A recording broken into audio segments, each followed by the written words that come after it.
we've pretty much exhausted everything that you can in Storyline as far as an intro course. And for those of you frustrated, we probably went a little too far with some of the variables, but it's a good skill to have, and it's certainly something very interesting and very good to understand. So, what's left is assessment items, okay? And that really isn't something that's going to confuse anybody. So all you really have to do is, I think we can go up here in slides and we can pick anything, right? So if we just want to add the simplest thing, of course, we all love multiple choice. You just go up to slides because that's what we want to do, right? Is add a slide, and you can see that there's a graded question, a survey question, a free-form question, and then results. First and foremost, what we want to do is a graded question. So I'm just going to click on graded question. And in that case here, we have theme, we have lights and dark. Please don't use themes.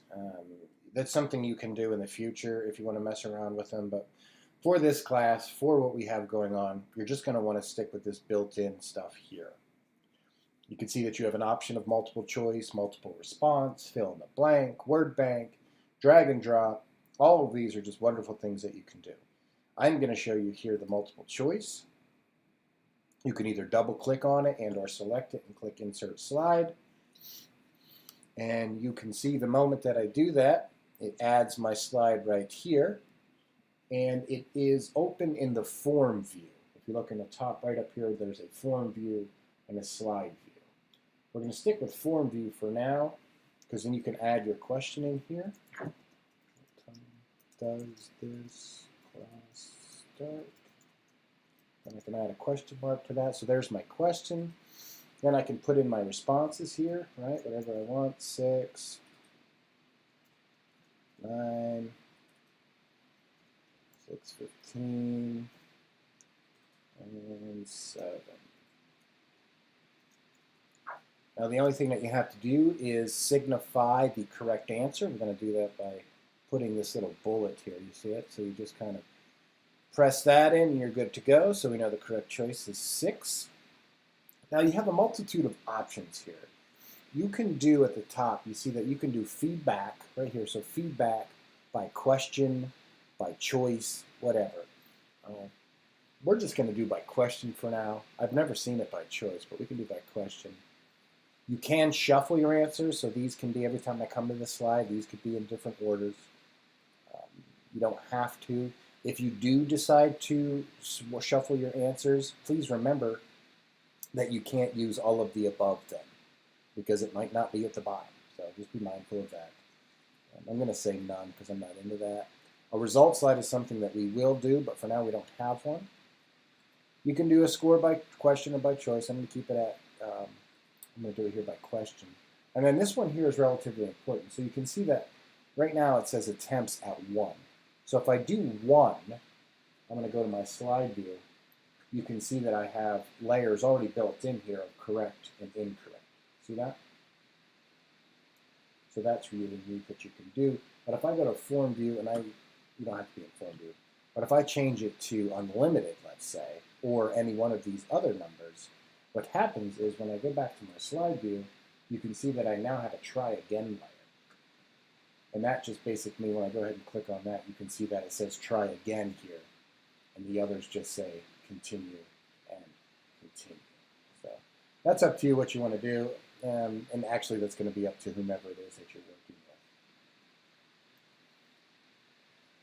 with. And then the player, and then we'll deal with all that other stuff later. So now this is what we did in the form view, and then you want to start here just at least to get your question, your answers in, and then also to select the answer.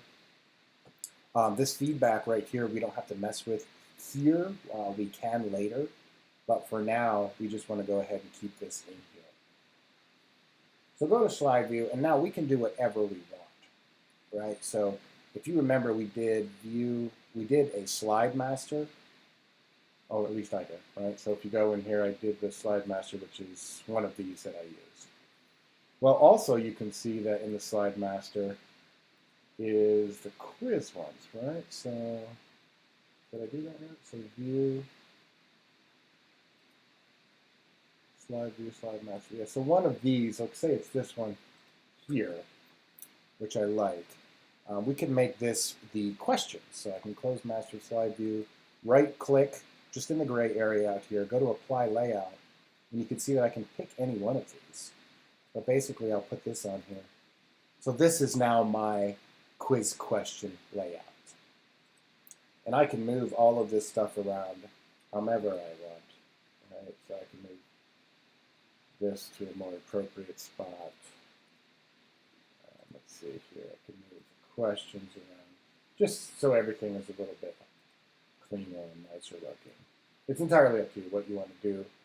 I'm just asking that you have some sort of template or style for your question, right? So just design away. Make sure that your quiz questions have a different layout than your layout here. So this was very simple, right? We just had the header. So just let them know that they are, in fact, in a quiz, all right?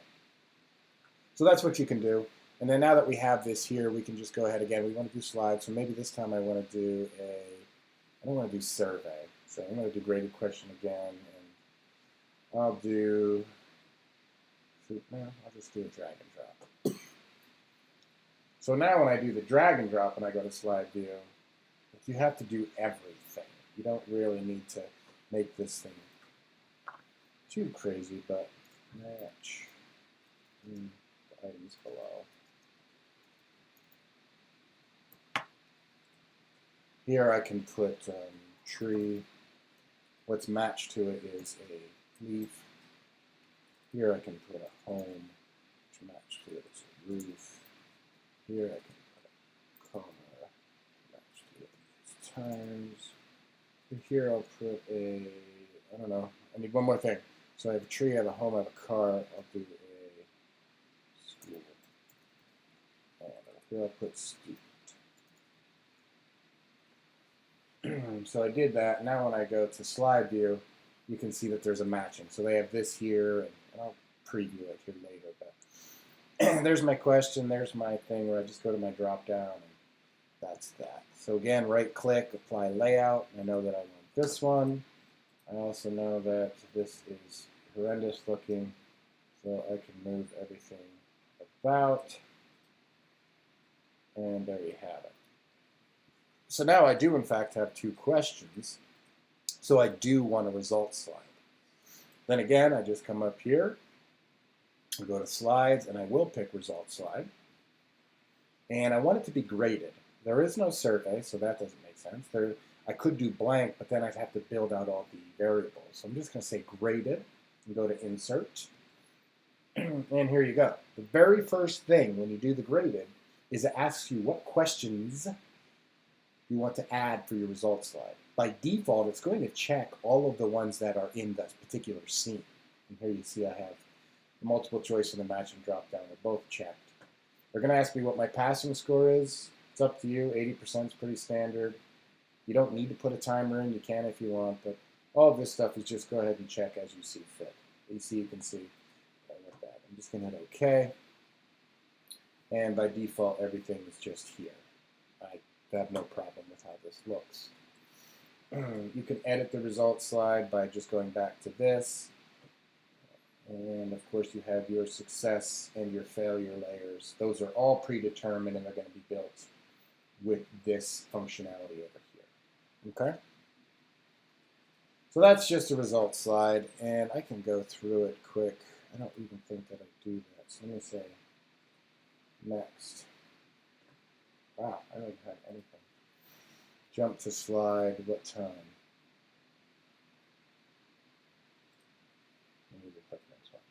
I would like to ask that, so we are going to go from content, don't go directly into a quiz. So make sure that you stop the learner.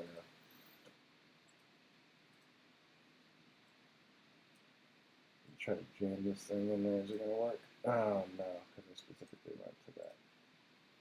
So let me change this quick. Let me say jump to slide. Next slide. And there you go.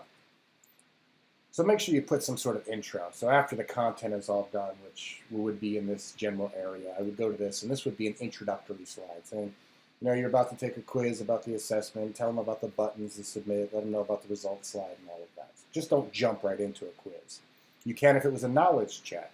So if you did have this kind of just embedded in somewhere that was some sort of knowledge check, that would be fine. But generally, if you're going to go into an actual quiz, you want some sort of introduction so they know that it stopped and then they'll go into something new, okay? So let me run through this quick.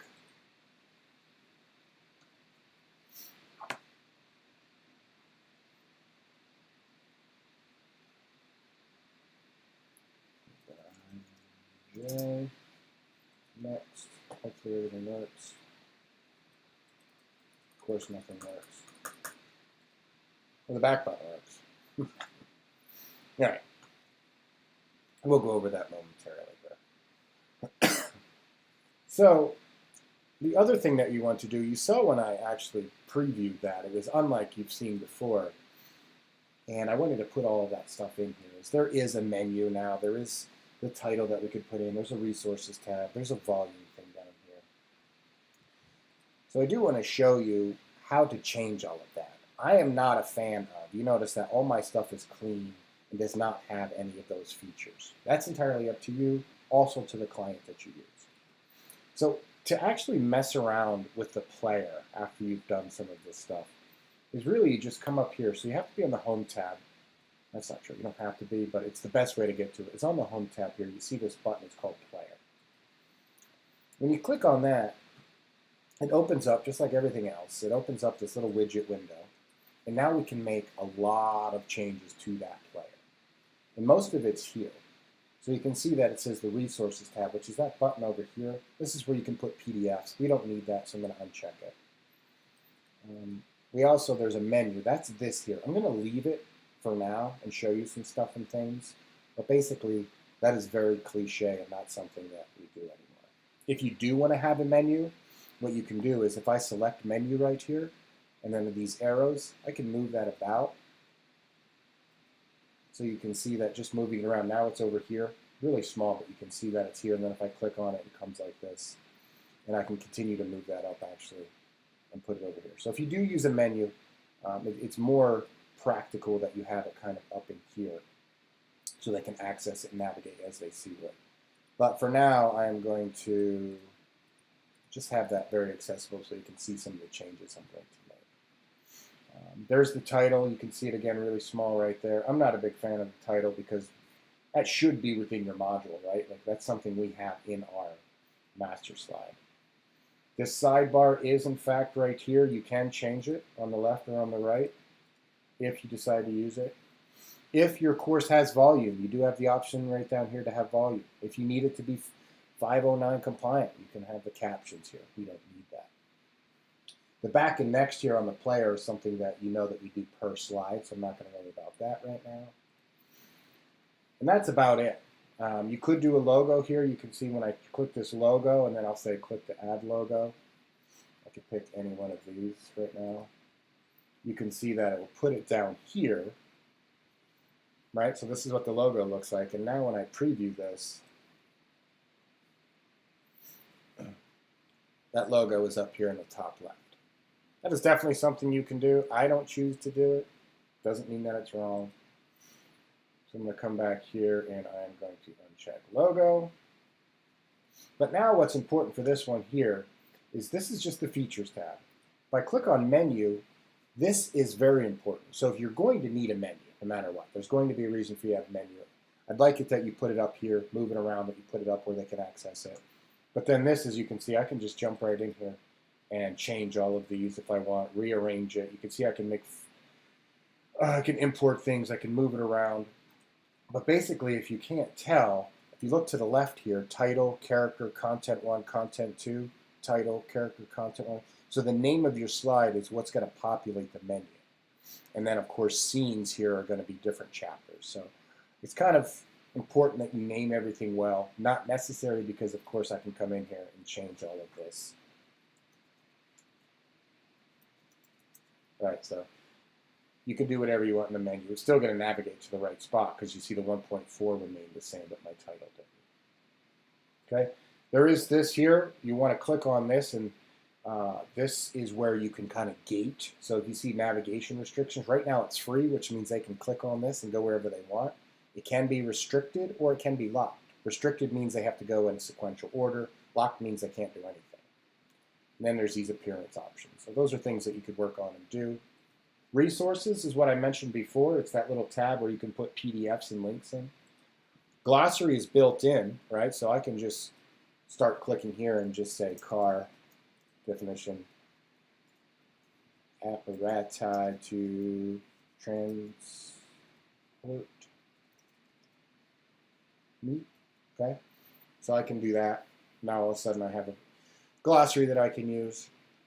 But most important is this over here. Before I get into the colors, I just want to show you this other, because other is going to be pertinent when you go to publish this, put it up on a server. You can see that your top two options are really important as far as the aesthetics.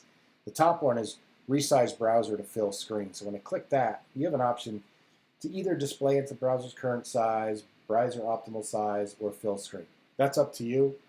A lot of people lately, I know when I'm doing LMS stuff, they want to do the resize browser to fill screen, resize browser to optimal size. All of these things are going to be pertinent and specific to the project.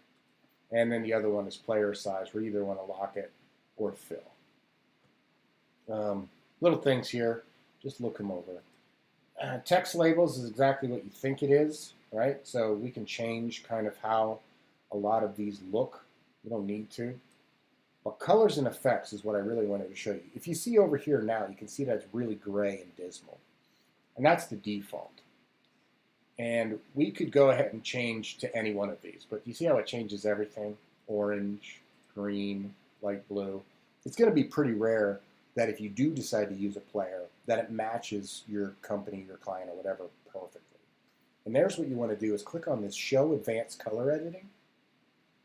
When you click on that, I can click on this Edit Item, right? So this drop down, and you can see that's everything that's over on our right.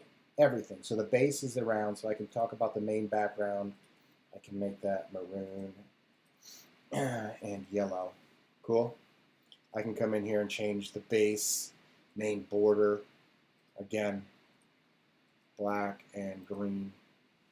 So you can really change just about everything color-wise. Now the buttons is the bottom right there, so I can do, maybe I want to change the background to this, and purple. You see my buttons changed.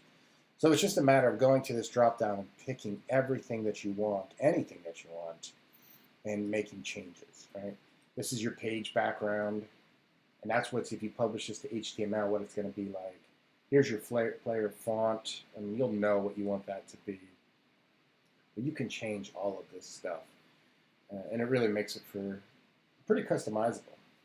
It's up to you. There's also players out there that you can download, and I think it's executable that you do things with. I'm not sure, but that is how you change the player. I, of course, prefer, and you know that I prefer to go to the features, and I prefer this to kind of look as if it wasn't done in Storyline. So I do want my menu. If I do use a menu, I always take it all the way to the top, and then you can see it right there. And I rarely use the player buttons, but if it's something that you want to do, you can do that. So that is kind of the gist of it. That's how you do quiz items, that's how you do a results slide, and that's how you do your player. Now the last thing is publishing. Now what I would like to do, because I think it's fantastic and a great feature that 360 does, is up here you see that we can preview, we can do all that stuff. What I'd like you to do is publish it. And I want you to publish it to the first one there, and that's the Articulate 360. We could do it for a standard web, but I don't want to get into that right now. I don't want to do Articulate Online because none of us probably have accounts. I definitely don't want to do LMS because that's like a whole can of worms that we just don't want to do right now. Can't imagine anybody does CD anymore. But I will point out Word. Word is something cool that if you could see here that I could print this out, publish this out, and it would come into a Word document and then show layers and show slides. That's a really neat way if you have a client that isn't real savvy and wants to add a lot of notes to it. Just go ahead and publish it out and send them a Word document. It's fantastic. But what we're going to do is we're going to publish out to Articulate 360. and you're more than welcome to create a new item or whatever. But just name it, whatever your project is, and your last name. So remember somebody's doing a first amendment, so just do first, amend, whatever, and then underscore your last name. So please just do it that way so I know. Also, I'd like you to publish it to HTML5 only, and these other things you don't got to worry about. But the moment that you publish this, what it's going to do is put it out there on Articulate 360, and then you'll be able to share a link with me. So that'll be your final project, is published out here to 360, and then a link. And I'll be able to review it and add comments and all those things. Okay? So that is the gist of what we're going to do this week, is just add quiz questions and go ahead and publish that thing out. Customize your player, do all of that. And please make sure that you have some sort of design for your quiz. And again, you'll do that in the Slide Master. One thing that I would like to point out really quick is you can see that my layers here, when I get feedback, are custom as well. I'd like you to do that. So if you go to Feedback Master, that's nothing more than in View where we get the Slide Master, but in Feedback Master, you can see that you can customize what that's going to look like. And please do that as well. Don't use the standard feedback from Storyline. Go ahead and make that match your project as well. And that'll make sense. It's just like doing the Slide Master, as you can see, and it just cascades right through. So that's it, and I will publish this.